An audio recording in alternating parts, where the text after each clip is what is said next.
अस्सलामु अलैकुम वरहमतुल्लाहि वबरकातुह। अल्हम्दुलिल्लाहि रब्बिल आलमीन वस्सलातु वस्सलामु अला सय्यिदिल मुरसलीन व अला आलिहि व अस्हाबिहि अजमईन, अम्मा बाद।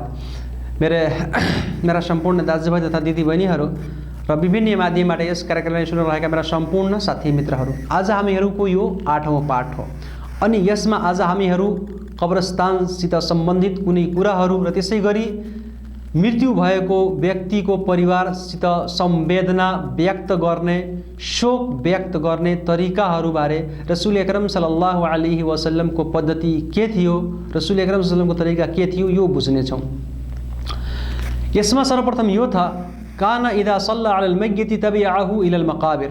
जब रसूल अकरम सल्लल्लाहु अलैहि वसल्लम कुनै मृतक भएको व्यक्तिको जनाजा पढ्नुहुन्थ्यो भने अब पछि लगेर कब्रस्तानसम्म पनि उहाँको चिहानसम्म पनि जानुहुन्थ्यो, समाधिसम्म पनि जानुहुन्थ्यो र त्यसै गरी रसूल सल्लल्लाहु अलैहि वसल्लम चाहिँ हिँडेर जानुहुन्थ्यो र कहिलेकाहीँ अगाडि पनि जानुहुन्थ्यो र कहिलेकाहीँ पछाडि पनि जानुहुन्थ्यो।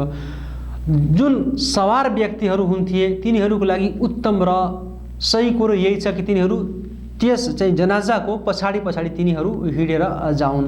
तर अनि यो पनि कुरा छ कि पछाडि हिँड्नुमा धेरै फाइदा छ अनि जनाजाको निकट भएर काँधा दिएर चाहिँ लिएर कब्रस्तानसम्म चाहिँ पुर्याउने चाहिँ प्रयास गर्नुपर्छ। त्यसै गरी चाहिँ दायाँपट्टि बायाँपट्टि अगाडि पछाडि पनि यो हुनु पनि जायज छ। त्यसै गरी अल्लाहको रसूल सल्लल्लाहु अलैहि वसल्लमले यसमा हतार गर्नुको आदेश दिनुभएको, चाँडो गर्नुको चाहिँ छिट्टो गर्नुको लागि हामीले चाहिँ यसमा चाहिँ आदेश दिनुभएको छ। त्यसै गरी नम्बर 2 वकान ला यजलिसु हत्ता तुजा। रसूल अकरम सल्लल्लाहु अलैहि वसल्लम त्यस चाहिँ समयसम्म बस्नु हुँदैन थिए जब चाहिँ जनाजाले चाहिँ धरतीमा नराखे, जनाजा चाहिँ धरतीमा राखेपछि जनाजाको जुन खाट छ त्यसलाई जब धरतीमा जसको जुन ताबुत हुन्छ त्यो धरतीमा राखेपछि फेरि रसूल सल्लल्लाहु अलैहि वसल्लम चाहिँ बस्नुहुन्थ्यो। त्यसै गरी अल्लाहको रसूल सल्लल्लाहु अलैहि वसल्लमले चाहिँ जब जनाजा गुज्रिरहेको हुन्छ, जनाजा चाहिँ गइरहेको हुन्छ, त्यस अवस्थामा चाहिँ उभिनुको लागि, जनाजाको लागि चाहिँ उभिनुको लागि आदेश दिनुभएको छ, त्यसको आदर र सम्मानमा। र कहिलेकाहीँ बस्नु पनि भएको छ, यो पनि प्रमाणित छ कि रसूल सल्लल्लाहु अलैहि वसल्लम चाहिँ जनाजा गइरहेको थियो अनि चाहिँ उभिनु भएको छैन, बरु बस्नु भएको छ।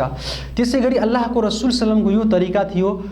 नम्बर 4 मा कि सूर्यास्तको बेलामा र त्यसै गरी सूर्योदयको बेलामा र जवालको बेलामा अर्थात् दिउँसोको बेलामा जब सूरज एकदमै हाम्रो टाउको माथि हुन्छ, दिउँसोको बेलामा सूर्य चाहिँ एकदमै माथि हुन्छ, त्यस बेलामा त्यो जवालको बेला हुन्छ, त्यस बेलामा चाहिँ दफनबाट चाहिँ मनाही गर्नुभएको छ, त्यसबाट चाहिँ कफन दफनबाट चाहिँ मनाही गर्नुभएको छ। चाहिँ त्यस बेलामा चाहिँ दफन गर्नु चाहिँ उचित र उत्तम छैन। त्यसै गरी अल्लाहको रसूल सल्लल्लाहु अलैहि वसल्लम चाहिँ उहाँको यो पनि तरिका थियो कि कबर खोद्नुको लागि चाहिँ लहदी कबर अर्थात् बगली कबर चाहिँ भनिन्छ त्यसलाई।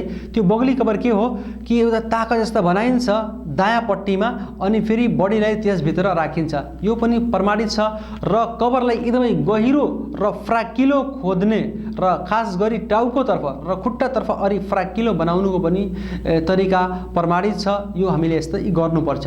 त्यसै गरी अल्लाहको रसूल सल्लल्लाहु अलैहि वसल्लम चाहिँ नम्बर 6 मा यो छ कि दफन गरेपछि चाहिँ टाउकोतर्फबाट 3 अन्जुली चाहिँ भरेर माटो चाहिँ त्यसमाथि हाल्नु हुन्थ्यो। त्यसै गरी नम्बर 7 जब दफनबाट चाहिँ सम्पूर्ण जना चाहिँ फारिग भइहाल्थे, पुरा गरिन्थे भने अल्लाहको रसूल सल्लल्लाहु अलैहि वसल्लम भन्नुहुन्थ्यो कि उहाँको कबरमा उभिनु अनि उभेर चाहिँ दुआ गर्नु, आफू पनि दुआ गर्नुहुन्थ्यो उहाँको दृढताको लागि। उहाँ चाहिँ अल्लाह जुन सवाल जवाफ हुनेछ, कबरमा प्रश्न उत्तर हुनेछन्, फरिस्ताहरू आउँछन्, त्यसमा अल्लाहले उहाँलाई दृढता प्रदान गरून्, सवाल जवाबमा चाहिँ सफल पारुन्, यसको लागि दुआ गर्नुको आदेश पनि दिनुहुन्थ्यो अनि आफू पनि दुआ गर्नुहुन्थ्यो। त्यसै गरी अल्लाहको रसूल सल्लल्लाहु अलैहि वसल्लमको तरिका चाहिँ यो थिएन कि कबरमा चाहिँ बसेर केही प्रवचन दिने दफनपछि वा त्यसै गरी केही अरू दोस्रो कुरा भन्नुको आदेश दिनु हुँदैन थियो, अरू केही कुरा पढ्नु चाहिँ प्रमाणित छैन। त्यसै गरी अल्लाहको रसूल सल्लल्लाहु अलैहि वसल्लमले यो कुनै व्यक्तिको यदि मृत्यु भएको छ भने अब त्यसको चाहिँ ऐलान सूचना प्रकाशित गर्नु, सम्पूर्णलाई खबर गर्नु चाहिँ यो पनि प्रमाणित छैन, बरु यसबाट चाहिँ मनाही गर्नुभएको छ। त्यसै यदि आवश्यकता छ भने यो गर्नुपर्छ, तर मनुष्यहरू धेरै जम्मा हुन् यस्तो चाहिँ एउटा चाहिँ परम्परा बनाएर यो गर्नु हुँदैन। तर यदि आवश्यकता छ भने त्यसको ऐलान गर्नु, कुनै व्यक्तिको मृत्यु भएछ एकअर्कालाई सूचना दिनु, यो चाहिँ सही छ, यो हामी दिन सक्छौँ। मेरो भाइहरू, त्यसै गरी अब हामी यो बुझौँ कि अल्लाहको रसुल सल्लल्लाहु अलैहि वसल्लमको तरिका कब्रस्तानको जियारत गर्नुमा र त्यसै गरी संवेदना प्रकट गर्नुमा रसुल अकरम सल्लल्लाहु अलैहि वसल्लमको तरिका के थियो कि चाहिँ जुन घरवालाको व्यक्तिहरूको मृत्यु भएको छ भने उहाँको घर कहाँ जान्थे अनि के गर्ने गर्थे।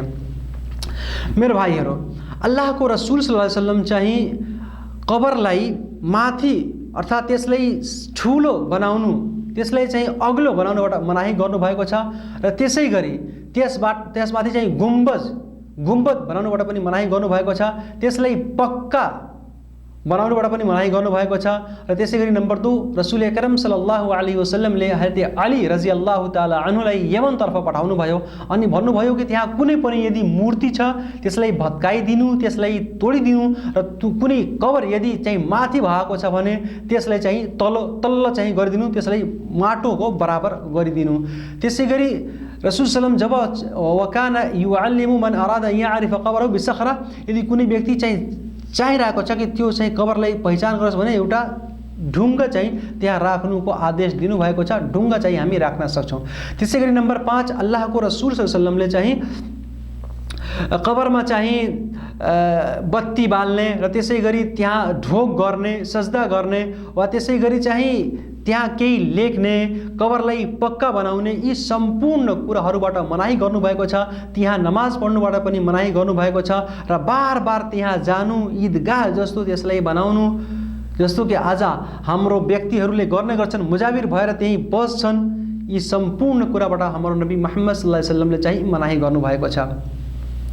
त्यसै गरी अल्लाहको रसुल सल्लल्लाहु अलैहि वसल्लमले यो पनि भन्नुभएको छ कि कबरमाथि चाहिँ नबस्नु र त्यसै गरी कबरको त्यति आदर र सम्मान नगर्नु, जस्ता कि हाम्रो गएका व्यक्तिहरू चाहिँ पूर्वजहरू जुन अनभिज्ञको समयमा, अज्ञानताको समयमा थिए, तिनीहरू नबीहरूको कबरलाई सजदागाह बनाइलिन्थे, त्यहाँ सजदा गर्थे, त्यसको धेरै आदर र सम्मान गर्थे। आज पनि यस्तो हुन्छ।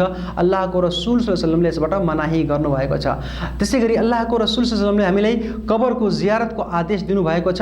चाहिँ कबर चिहान अर्थात् समाधि कब्रस्तान हामी जाउँ, त्यहाँ गएर तिनीहरूको जियारत गरौँ, तिनीहरूको चाहिँ त्यो कबरले देख्ने चाहिँ हामी त्यसको देखरेख पनि गर्ने गरौँ। किनभने हामी त्यहाँ जान्छौँ, कबरलाई देख्छौँ, हेर्छौँ भने हामीलाई आफ्नो मृत्यु याद आउँछ, र त्यसै गरी तिनीहरूको बारेमा कब्रस्तानवालाहरूको लागि दुआ र प्रार्थना गर्नुको, तिनीहरूको मगफिरतको लागि चाहिँ अल्लाहको रसुलले दुआ गर्नु हामीले पनि आदेश दिनुभएको छ। अनि यो दुआ बताउनु भएको छ, कब्रस्तान गएर यो दुआ पढ्नु, अस्सलामु अलैकुम अहलद दियार मिनल मुमिनीन वल मुस्लिमीन व इन्ना इन्शाअल्लाहु बिकुम लाहिकुन नसअलुल्लाह लना व लकुमुल आफिया। अर्थात् त्यहाँ गएर सलाम भन्नु अनि फेरि चाहिँ अल्लाहसित दुआ गर्नु उनीहरूको अनि आफ्नो पनि आफियतको लागि, भलाइको लागि। त्यसै गरी मेरो भाइहरू, अल्लाहको रसुल सल्लल्लाहु अलैहि वसल्लम को यो तरिका थिएन। कुनै व्यक्तिको यदि मृत्यु भयो भने अब सम्पूर्ण जनाहरू जम्मा भइहालुन् अनि जम्मा भएर चाहिँ त्यसको लागि कुरान पढुन् वा त्यसको कबरमा गएर त्यहाँ कुरान पढुन्। जस्तो हामी कहाँ कुरान खानुको एउटा परम्परा चलेको छ, कुरान खानेको, यसको सम्बन्ध, यसको चाहिँ प्रमाण हामीले कहीँ पनि पाउँदैनौँ। बरु हामी त्यस मृतको लागि दुआ गरौँ, त्यसको हकमा चाहिँ सदका खैरात गरौँ। तर यस्तो चाहिँ केही पढ्नु, फेरि यस्तो चाहिँ कुनै सभा गर्नु वा कुनै कार्यक्रम गर्नु, यस्तो कुनै पनि कुराहरू प्रमाणित छैनन्। र त्यसै गरी अल्लाहको रसुल को यो पनि तरिका थियो कि जुन व्यक्तिको मृत्यु भएको छ त्यसको परिवारहरूको लागि खाना बनाएर चाहिँ पठाउनु।